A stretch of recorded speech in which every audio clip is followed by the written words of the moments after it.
Hi, a very good afternoon. This is Dr. Harish, MD General Physician from Treatment Range Hospital, road number 4, Kukatpalli. ఇవాళ మనం మాట్లాడుకునే topic మళ్ళీ hypothyroidism. ఇందులో ఏమేమి తినాలి, హైపోథైరాయిడిజం ఉన్న పేషెంట్స్ ఏమి తినాలి, ఏమి తినకూడదు అని చాలా మంది పేషెంట్స్ అడుగుతారు. ఏమేమి తినకూడదు అని అడుగుతారు.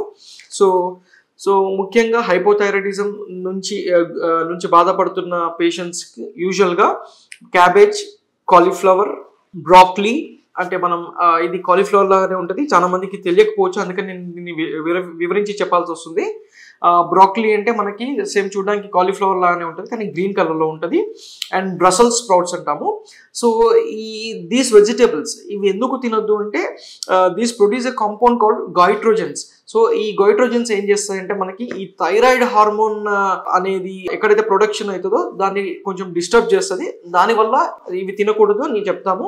ఇంకొకటి ఏంటంటే సోయాబీన్స్ కానీ సాయ్ ప్రొడక్ట్స్ అంటాము. ఇవి ఏం చేస్తాయంటే మనం థైరాయిడ్ మెడికేషన్ తీసుకునే వాళ్ళకి ఆ థైరాయిడ్ మెడికేషన్ సరిగ్గా రక్తంలో కలవకుండా ఇవి డిస్టర్బ్ చేస్తాయి.